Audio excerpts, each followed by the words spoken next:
Halo kawan-kawan pecinta catur, kembali lagi di Catur Talk Indonesia. Bagaimana kabar Anda? Semoga kita sehat selalu dan rezeki kita dilancarkan, amin.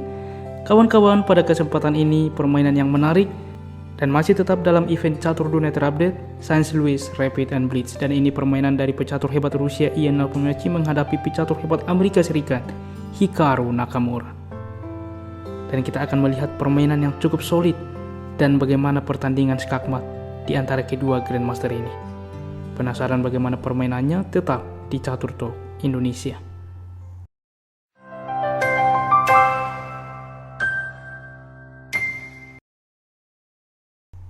Baiklah kawan-kawan, kita langsung ke permainan. Di sini putih dipegang oleh Ian Nepomniachtchi memulai langkah dengan pion ke B3. Lihat teman-teman, pembukaan ini mungkin cukup jarang kita lihat ya pada skala Grandmaster, dan ini dinamakan dengan Nimjo Larsen attack. Hikaru Nakamura membalas dengan konsep catur pion ke D5 menguasai petak pusat, gajah ke B2, C5, kuda ke F3 untuk mengontrol petak pusat, sehingga F6 mendukung pion pusat. Pion ke E3 mengaktifkan gajah ke depan, pion ke E5 sesuai rencana. D4 langsung menukarkan pion, pion C memukul pion, pion E memukul pion.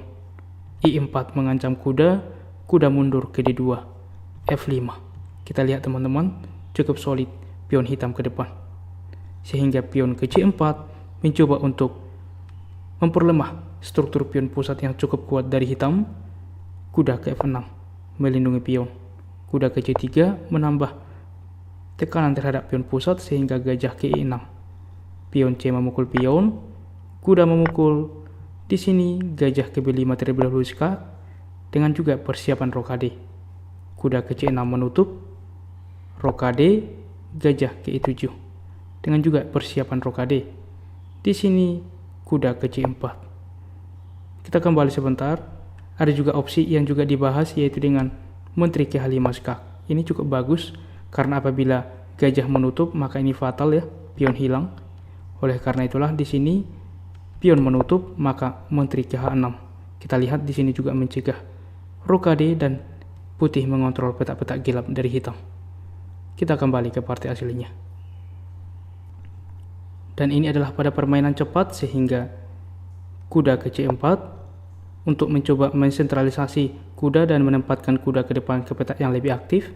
Sesuai rencana hitam rokade, gajah memukul kuda. Pion memakan, kuda ke E5. Menempatkan kuda di posisi pusat dan juga mengancam pion ke depan. Kuda memukul kuda, gajah memakan, gajah ke D5, memperkuat pion dan juga kita lihat cukup solid posisi gajah di pusat.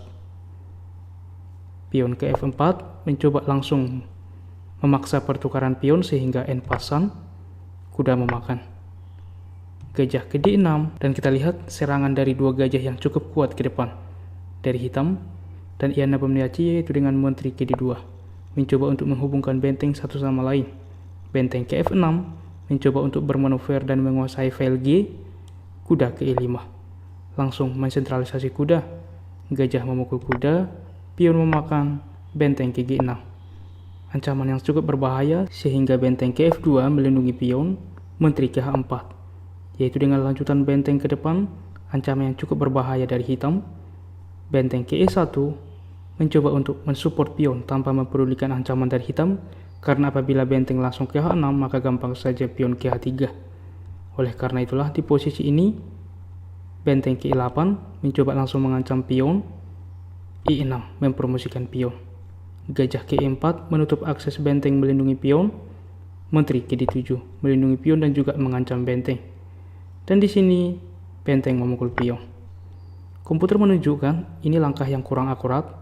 Kita kembali sebentar. Langkah terbaik ialah dengan menteri ke E7 langsung menukarkan menteri, sehingga menteri memukul menteri, benteng memakan. Kita lihat di sini juga mengancam pion. Benteng ke D1 misalkan, ancaman skak ke depan, maka benteng memukul pion. Kita lihat teman-teman, apabila benteng ke D8 skak, benteng menutup, maka terjadi pertukaran dan permainan pun masih sebanding. Kita kembali ke partai aslinya. Di posisi ini benteng memukul pion, maka ini perbedaan teman-teman, di mana menteri ke C8 skak. Raja ke F7, benteng ke D1 langsung melakukan skak ke depan, benteng ke E8 mengancam menteri, benteng ke D7 skak, benteng menutup, maka benteng ke D8, ancaman skak mat ke depan. Benteng ke G6, yaitu menghubungkan benteng dan juga membuka pelarian raja, di sini benteng ke G8. Dan tepat di posisi ini, waktu yang dipunyai oleh Nakamura adalah tinggal 5 detik, sehingga ia memainkan benteng ke G6. Dengan jelas ini fatal, tapi tujuan dia ialah melindungi pion. Langkah terbaik ialah dengan menteri ke H6 menukarkan menteri. Apabila benteng memukul pion skak, maka akan terjadi pertukaran. Dan kita lihat, walaupun posisi atau kualitas putih sedikit lebih baik karena ini permainan cepat, masih bisa kita katakan sebanding. Kita kembali ke parti aslinya. Di posisi ini benteng ke G6. Maka coba teman-teman, satu langkah skak mat. Iya, dengan benteng ke F8 skak mat. Bagaimana kawan-kawan permainan ini? Skak mat yang terjadi dalam permainan skala Grandmaster. Dan semoga menginspirasi bagi kita di dalam bermain catur selanjutnya ya. Seperti biasa, di akhir video kita memberikan puzzle sebagai bahan latihan. Selamat menjawab di kolom komentar. Ini dia teman-teman puzzle-nya, temukan langkah terbaik bagi hitam dan memenangkan permainan. Silahkan tuliskan jawaban Anda secara lengkap di kolom komentar dan kami akan memilih dan mengepin bagi jawaban yang benar sehingga dapat dilihat oleh semua sahabat pecinta catur. Baiklah kawan-kawan, demikianlah permainan catur hari ini dari Catur Talk Indonesia dalam agenda Catur Dunia Terupdate dan semoga bermanfaat untuk kita semuanya. Dan jika kawan-kawan menyukai konten catur seperti ini selanjutnya, mari kita support channel ini dengan cara like, subscribe, dan share kawan-kawan sehingga semakin banyak sahabat kita pecinta catur di luar sana yang menemukan video ini. Dan mari juga tentunya kita support terus percaturan kita Indonesia yang semakin jaya. Salam Catur Talk Indonesia, sampai jumpa pada video berikutnya. Keep sharing and keep loving. Bye bye.